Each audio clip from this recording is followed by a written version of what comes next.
This lady goes to a vet and learns that if you put a ribbon around the snoring dog's penis, he will roll over and stop snoring.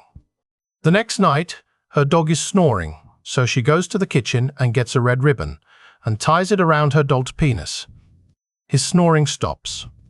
Later on that night, her husband is snoring, and so she goes to the kitchen and gets a blue ribbon and ties it around her husband's penis, and he stops snoring.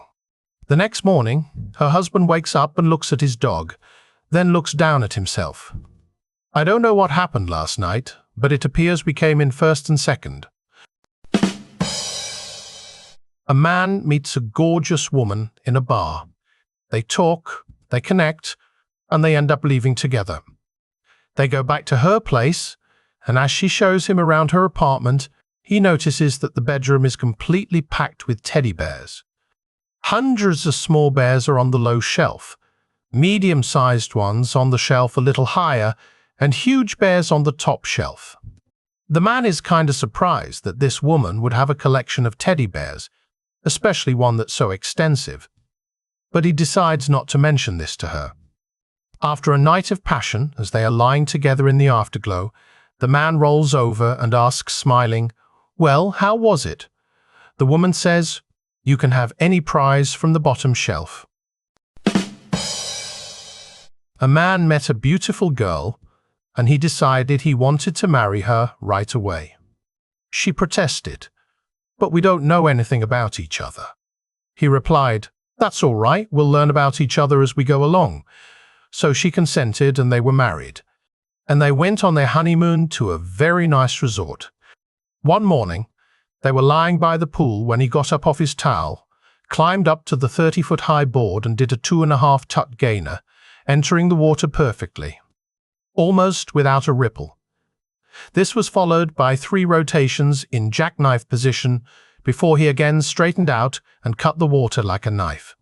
After a few more demonstrations, he came back and laid down on his towel. "That was incredible," his new bride gushed. He said, "I used to be an Olympic diving champion. You see?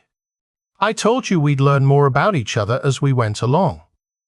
So she got up, jumped in the pool, and started doing laps. She was moving so fast that the ripples from her pushing off at one end of the pool would hardly be gone before she was already touching the other end of the pool. After about 30 laps, completed in mere minutes, she climbed back out and lay down on her towel, barely breathing hard. "That was incredible," beamed her new husband. "Were you an Olympic endurance swimmer?" "No," she said. "I was a prostitute in Venice and I worked both sides of the canal." John has just graduated from clinical psychology and opens his first office. After some successful advertising, he is astounded to have nearly 300 people wanting to be in group therapy. John decides to rent a big hall and invite the entire group. To break the ice and to get the therapy started, John decides to ask for a show of hands as to how often the attendees have sex. He first asks for a show of hands of all the people who have sex almost every night. A modest number of hands are raised. He then asks, how many have sex once a week? This time, a larger number of hands are raised. John then asks, how many have sex once or twice a month? Again, a few hands are raised. After John polls his group several more times, he notices one guy sitting off to the side with this huge beaming grin on his face. John notices that the guy has never raised his hand, so he asks him how often he has sex. The guy says, "Once a year," John responds. "Why are you so happy getting sex only once a year?" The grinning guy responds, "Tonight's the night." An older gentleman was on the operating table awaiting surgery, and he insisted that his son, a renowned surgeon, perform the operation. As he was about to get the anesthesia, he asked to speak to his son.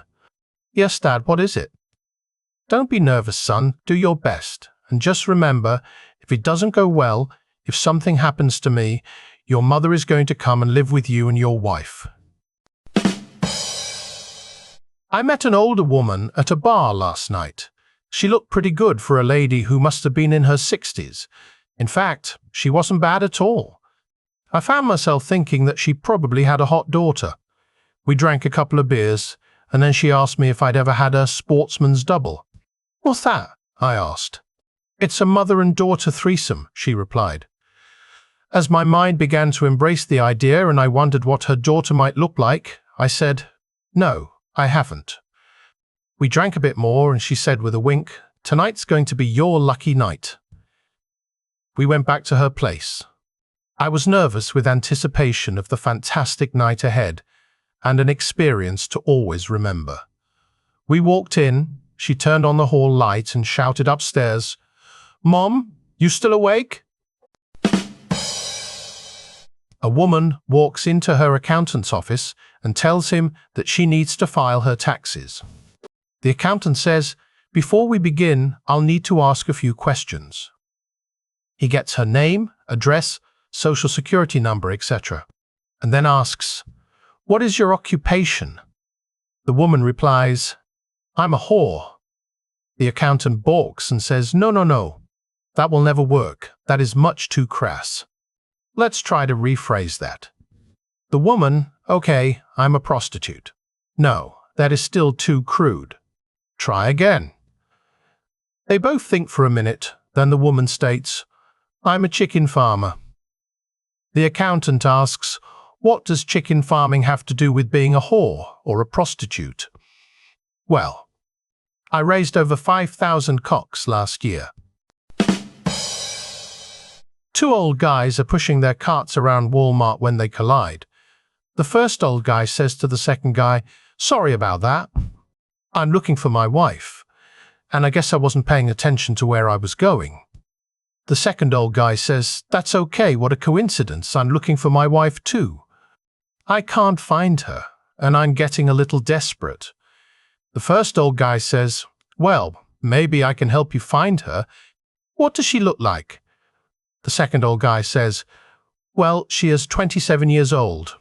Tall, blonde hair, blue eyes, long legs, big busted, and is wearing tiny shorts. What does your wife look like?" To which the first old guy says, "Doesn't matter. Let's look for yours." A doctor and a lawyer were talking at a party. Their conversation was constantly interrupted by people describing their ailments and asking the doctor for free medical advice. After an hour of this, the exasperated doctor asked the lawyer, "What do you do to stop people from asking you for legal advice when you're out of the office?" "I give it to them," replied the lawyer, "and then I send them a bill." The doctor was shocked, but agreed to give it a try. The next day, still feeling slightly guilty, the doctor prepared the bills. When he went to place them in his mailbox, he found a bill from the lawyer.